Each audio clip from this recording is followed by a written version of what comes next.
Dear learners, आज BEd द्वितीय वर्ष विषय गणित शिक्षण पर आधारित आगामी परीक्षा को ध्यान में रखते हुए कुछ संभावित प्रश्न पत्रों का निर्माण किया गया है जो एग्जाम की दृष्टि से महत्वपूर्ण हो सकता है। यदि हमारे चैनल पर नए हैं तो चैनल को लाइक, शेयर और सब्सक्राइब जरूर करें। आइए देखते हैं इसी संबंध में संभावित प्रश्न पत्र की रूपरेखा। नोट, जैसा कि कुछ इंस्ट्रक्शन लिखा हुआ है, किन्हीं 5 प्रश्नों का उत्तर दीजिए। प्रश्न नंबर 1 अनिवार्य है, सभी प्रश्नों के अंक समान हैं। इसी प्रकार प्रश्न नंबर 1 के संबंध में कुछ इंस्ट्रक्शन लिखा हुआ है कि सभी पार्ट्स के उत्तर लगभग 250 शब्दों में देने हैं। आइए देखते हैं इसी क्रम में। पहला का ये गणित का संक्षिप्त इतिहास, ब्रीफ हिस्ट्री ऑफ मैथमेटिक्स। दूसरे का पहले का बी, गणित के विकास में भारतीय गणितज्ञों का योगदान, contribution of Indian mathematician in the development of mathematics.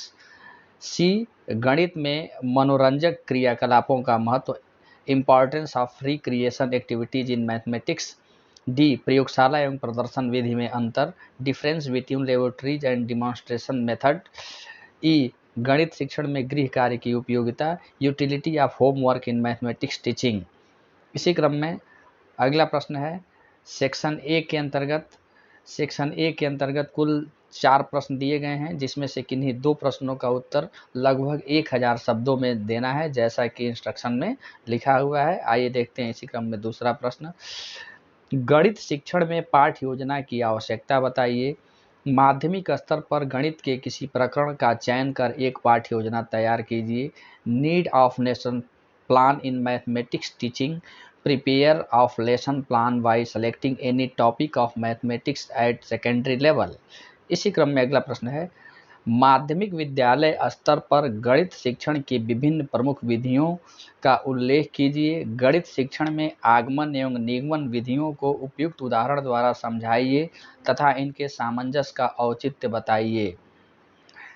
Mention various important method of mathematics teaching at secondary school level. Explain with the suitable examples inductive and deductive methods in the teaching of mathematics and give justification or their combination. इसी क्रम में चौथा प्रश्न है गणित शिक्षण की विश्लेषण एवं संश्लेषण विधियों का उपयुक्त उदाहरण सहित वर्णन कीजिए तथा इसके सामंजस्य का औचित्य बताइए। Described with suitable example analytic and synthetic method of mathematics teaching and give justification for their combination. इसी क्रम में अगला प्रश्न है पाठ्यक्रम से आप क्या समझते हैं। गणित शिक्षण हेतु विभिन्न पाठ्यक्रम निर्माण सिद्धांतों की व्याख्या कीजिए। What do you understand about the curriculum? Explain the various curriculum building principle for teaching mathematics. इसी क्रम में सेक्शन बी में कुल 5 प्रश्न दिए गए हैं। 5 प्रश्न में सेक्शन पहले प्रश्न का ए और बी है और सभी का उत्तर लगभग 500 शब्दों में देना है। आइए देखते हैं छठवां का ए। ब्लूम के शैक्षिक उद्देश्यों का वर्गीकरण के लिए कीजिए। Classify Bloom's educational objects. यहाँ एक चीज़ स्पष्ट कर दें, यदि ब्लूम के शैक्षिक उद्देश्य को पूछा जा रहा है तो शैक्षिक उद्देश्यों में ज्ञानात्मक उद्देश्य, बोधात्मक उद्देश्य एवं क्रियात्मक उद्देश्य लिखेंगे। यदि शैक्षिक उद्देश्यों को न पूछकर यदि ब्लूम का टेक्सोनॉमी पूछा जाए कि व्हाट इज टेक्सोनॉमी, तब भी आपको टेक्सोनॉमी के अंतर्गत ही ज्ञानात्मक, बोधात्मक एवं क्रियात्मक पक्ष लिखना है, क्योंकि ब्लूम के शैक्षिक उद्देश्यों के वर्गीकरण को ही टेक्सोनॉमी कहा जाता है। अर्थात शैक्षिक उद्देश्यों का वर्गीकरण ही टेक्सोनॉमी कहलाता है। इसी क्रम में छठवां का बी। इकाई योजना से आप क्या समझते हैं। इकाई योजना विकास पद क्या है। What do you understand about the unit plan? What are the steps involved in developing unit test? इसी क्रम में अगला प्रश्न है 7वां का ए। गणित शिक्षण की ह्यूरिस्टिक विधि का उदाहरण सहित वर्णन कीजिए। Explain with example the heuristic method of teaching mathematics. इसी क्रम में 7वां का बी है। एक अच्छी पाठ्य पुस्तक की विशेषताओं का विवेचना कीजिए। Discuss the characteristics of a good text book. इसी क्रम में अगला प्रश्न है अभिक्रमित अधिगम क्या है। रेखीय एवं शाखीय अभिक्रमित अनुदेशन का संक्षेप में व्याख्या कीजिए। What is programmed learning, briefly explain linear and branching programmed instruction.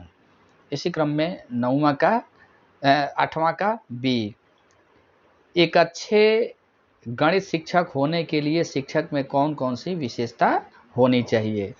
What qualities are needed in a teacher to become a good teacher of mathematics। इसी क्रम में 9वां का बी, गणित शिक्षण में मौखिक, लिखित एवं अभ्यास कार्य की भूमिका का वर्णन कीजिए। Describe the role of oral, written and drill work in mathematics teaching. इसी क्रम में अगला प्रश्न है, प्रोजेक्ट विधि क्या है। गणित शिक्षण में प्रोजेक्ट विधि की सीमाएं लिखी हैं। What is the project method, right the limitation of project method in mathematics teaching. इसी क्रम में 10वां का ए है, वैदिक गणित के संप्रत्यय का वर्णन कीजिए। गणितीय गणना में मौखिक गणित की क्या उपयोगिता है। Describe the concept of Vedic mathematics, what are the use of Vedic mathematics in mathematical calculation. इसी क्रम में 10वां का बी है, गणित शिक्षण में विभिन्न शिक्षण सामग्री के प्रभावशाली उपयोग हेतु सुझाव दीजिए एवं सोदाहरण व्याख्या कीजिए।